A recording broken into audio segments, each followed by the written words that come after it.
The moment three identical little faces peered over the edge of his table, Marcus knew his quiet afternoon would never be the same. What he couldn't possibly know was how those three whispered words, "Pretend you're our father," would heal wounds he'd carried for years. If you've ever believed in second chances or the magic of unexpected connections, this story might just restore your faith in what's possible. Stay with me until the end to discover how a chance encounter changed not just one life, but four. If this story touches your heart, please consider hitting that like button and subscribing to our channel for more stories that remind us of the extraordinary moments hiding in ordinary days. Marcus Reynolds stared into his cup of Earl Grey, watching the steam rise in lazy curls above the porcelain rim.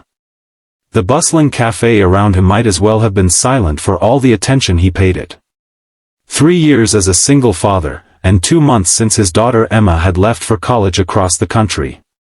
The emptiness of his house had driven him here, to this corner table by the window, where at least the loneliness felt less obvious among strangers.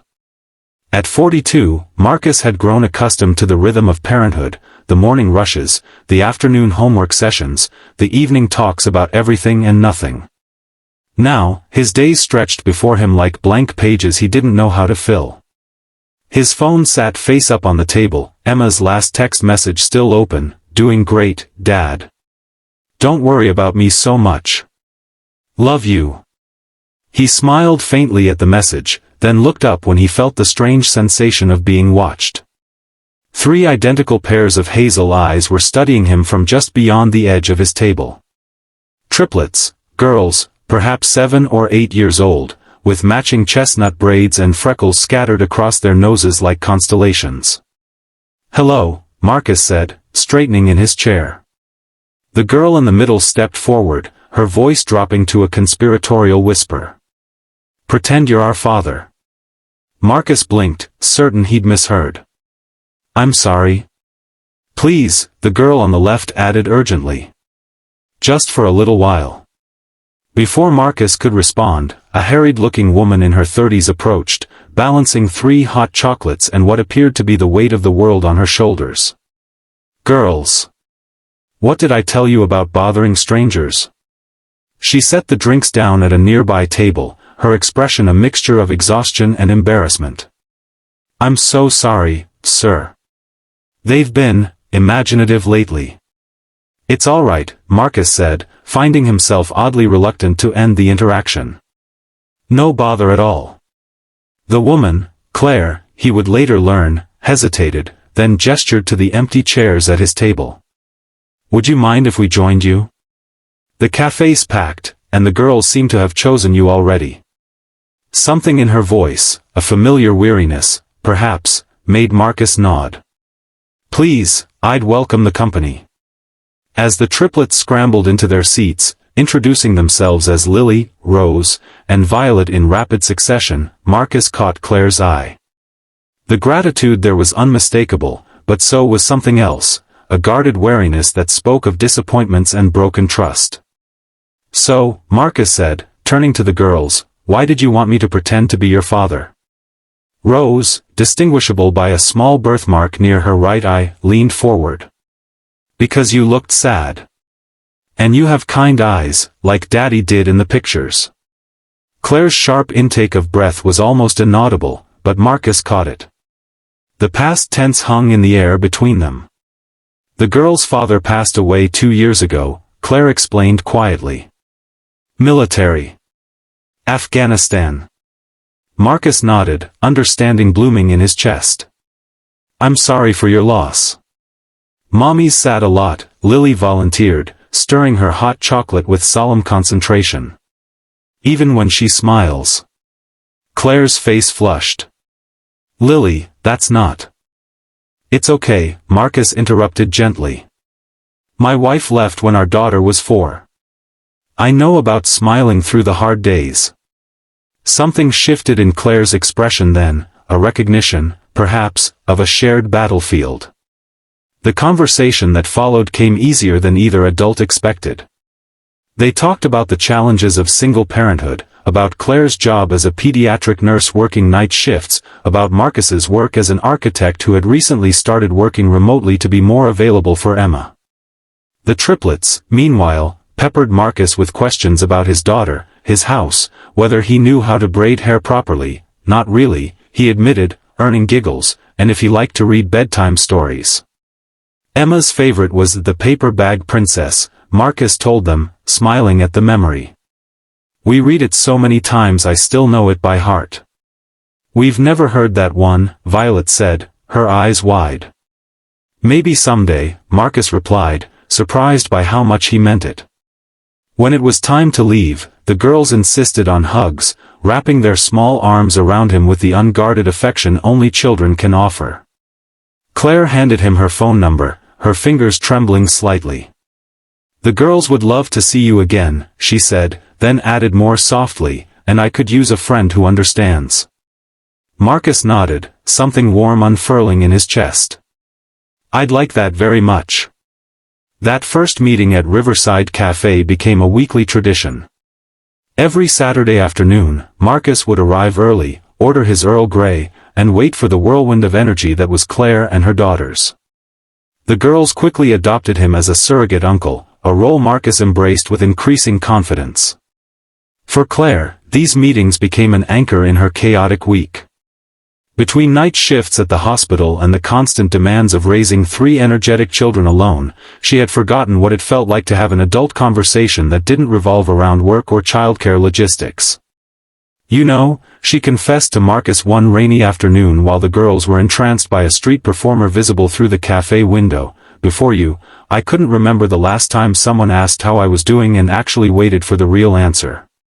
Marcus understood completely. After his wife Elaine had left, claiming she wasn't cut out for motherhood before disappearing to start a new life in California, friends had offered sympathy but rarely true understanding.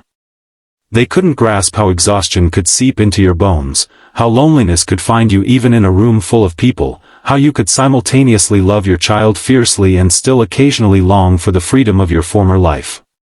It's the guilt that gets you, Marcus said, watching Claire's eyes widen in recognition. The feeling that you should be doing better, being more, somehow making up for the missing parent. Yes, Claire whispered. Exactly that. Their friendship deepened through these shared truths. Marcus began helping with school pickups when Claire's shifts ran long. Claire started inviting him for family dinners, where he discovered the chaos and joy of a household with 3 identical voices calling for attention. The girls blossomed under his steady presence, bringing home art projects dedicated to Uncle Marcus and begging him to attend their school performances. Emma, home for Thanksgiving break, raised an eyebrow at her father's suddenly busy social calendar. So, she said, scrolling through the photos on his phone, triplets, huh? And their mom is pretty. Marcus felt his face warm. Claire is a friend, Emma. She's still grieving her husband. Emma gave him a knowing look that made him wonder when his little girl had become so perceptive. Dad, it's been 4 years since Mom left.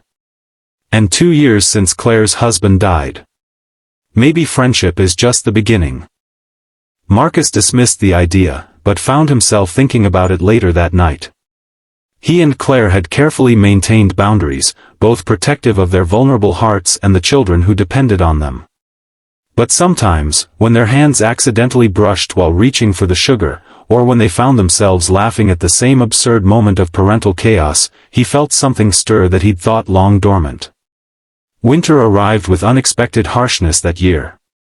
A severe snowstorm hit their town in mid-December, knocking out power across several neighborhoods, including Claire's. Marcus, whose house remained mercifully heated and lit, didn't hesitate to offer them shelter.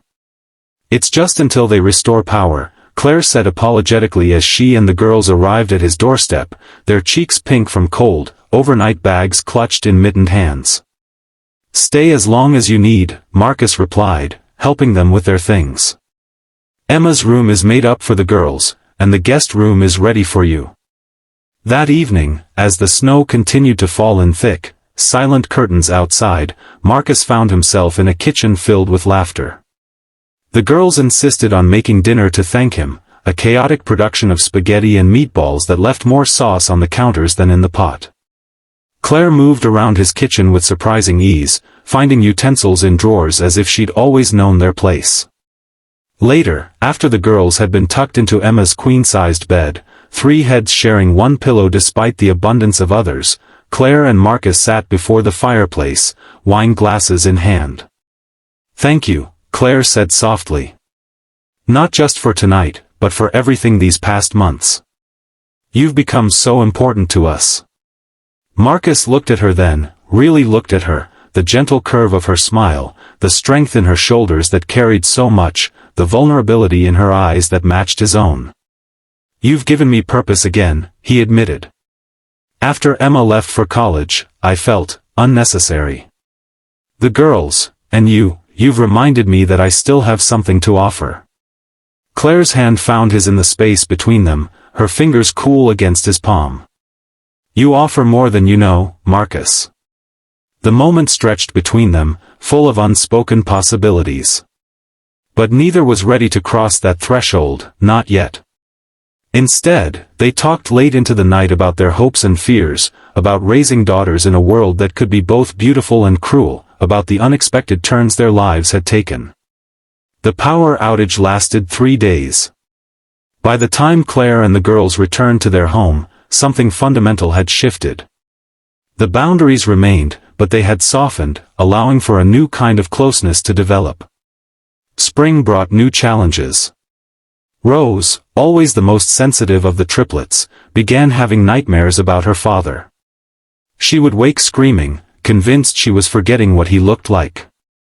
Claire, exhausted from overnight shifts and worried about her daughter's emotional state, called Marcus in tears one night. "I don't know how to help her," she confessed. "The grief counselor says it's normal, that children process loss in waves, but—" "I'll be right over," Marcus said without hesitation. He arrived 20 minutes later with a sketchbook and pencils. Rose, red-eyed and sniffling, watched suspiciously as he sat beside her bed. "Your mom tells me you're worried about forgetting your dad," he said gently. Rose nodded, clutching a worn photograph to her chest. "I have an idea," Marcus continued, opening the sketchbook. "I'm not a great artist, but I can draw well enough. What if we create a memory book together? You tell me stories about your dad, and I'll sketch the scenes. That way, the memories stay alive." Rose's eyes widened. "Can we start now?" For the next 2 hours, Marcus sat with Rose as she described fishing trips and piggyback rides, the way her father would sing off-key during bath time, how he could make pancakes shaped like Mickey Mouse. Marcus sketched each scene, his architect's training lending precision to the drawings. By the time Rose finally drifted back to sleep, the first 5 pages of the memory book were filled. The project continued over the following weeks. Lily and Violet soon joined in, each contributing their own memories. The book became a family endeavor, with Claire adding stories the girls were too young to remember. For Marcus, it was a window into the life of the man whose absence had shaped this family he'd come to care for so deeply, Thomas Walker, a Marine Corps captain with a booming laugh and gentle hands, who had loved his daughters fiercely and dreamed of teaching them to sail someday. One evening, as Marcus was finishing a sketch of Thomas teaching the girls to ride bikes, Claire sat beside him on the porch swing, her shoulder warm against his. "You know," she said quietly, "Tom would have liked you." Marcus looked up, surprised. "You think so?" Claire nodded, her eyes glistening. "He always said that if anything happened to him, he hoped I'd find someone kind, someone who would love the girls for who they are." She took a shaky breath. "Someone like you." The words hung between them, heavy with meaning. Marcus set the sketchbook aside and took her hand. "Claire, You don't have to say anything," she interrupted. "I just wanted you to know that this, what you've become to us, it doesn't dishonor his memory. It honors it." Marcus nodded, understanding the gift she was giving him. Permission to care, to love, without the shadow of replacement. Summer arrived with Emma's return from college, bringing another dimension to their evolving family dynamic. Emma, now 19 and fiercely independent, had been curious about the people who had become so central to her father's life. Her first meeting with the triplets was a revelation. Marcus had worried about jealousy or awkwardness, but he'd underestimated his daughter. Emma took one look at the three identical faces peering up at her with undisguised fascination and immediately dropped to her knees. "So," she said conspiratorially, "which one of you is the troublemaker?" All three pointed at each other, dissolving into giggles, and just like that, Emma was accepted into their circle. She became part confidant, part idol, part big sister, teaching them hand-clapping games, helping with summer reading, showing them how to braid their hair in new styles. To Marcus's surprise, Emma and Claire formed their own bond, often disappearing for coffee or shopping, returning with inside jokes he wasn't privy to. When he questioned Emma about these outings, she merely smiled. "We're getting to know each other," she said. "That's important, don't you think?" It was during a 4th of July barbecue in Marcus's backyard that everything crystallized. The day had been perfect, swimming in the neighborhood pool, grilling hot dogs and corn, watermelon seed spitting contests that left everyone sticky and laughing. As dusk fell, they prepared to watch fireworks from the comfort of lawn chairs. Marcus found himself observing the scene with a sense of wonder. Emma was helping Violet apply glow-in-the-dark face paint. Lily and Rose were arranging blankets in elaborate nests on the grass. Claire was lighting citronella candles, humming softly to herself. It struck him then, with the force of absolute clarity, this was his family. Not by blood or legal documents, but by choice, by love, by the gradual intertwining of lives that had once been separate. When the first fireworks exploded overhead, painting the sky in brilliant colors, Marcus made his way to Claire's side. Without words, he took her hand, their fingers interlacing naturally. She looked up at him, her face illuminated by the cascading lights above, and he saw in her eyes the same recognition. "I love you," he said simply, the words feeling both momentous and inevitable. "You and the girls. I love our family." Claire's smile was radiant. "We love you too. All of us." Later that night, after the girls had fallen asleep in a pile on the living room floor and Emma had tactfully retreated to her room, Marcus and Claire sat on the porch swing, talking about the future. "The girls already think of you as their father," Claire admitted. "They have for months now." Marcus nodded. "I know. And I've come to think of them as my daughters." He paused, gathering courage. "I don't want to replace Thomas. I know I never could. But I'd like to be their father too, if that's possible." Claire leaned her head against his shoulder. "Family isn't always about replacing. Sometimes it's about expanding, creating something new while honoring what came before."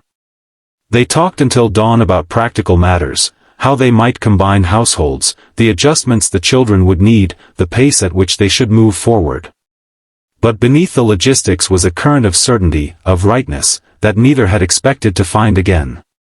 The wedding took place the following spring, a simple ceremony in the garden of the house they had purchased together, a Victorian fixer-upper with enough bedrooms for everyone and a sprawling backyard perfect for three energetic girls. Emma, home from college for the occasion, served as Claire's maid of honor. The triplets, now 9, were flower girls, scattering rose petals with scientific precision along the aisle. During the ceremony, Marcus included special vows for the girls, kneeling to their level as he promised to love and guide them, to honor the memory of their birth father while creating new traditions together, to be there for every triumph and heartbreak that lay ahead. "You three whispered, 'Pretend you're our father,' that day in the cafe," he said, his voice thick with emotion. "Today, I'm asking if I can stop pretending and be your father for real." 3.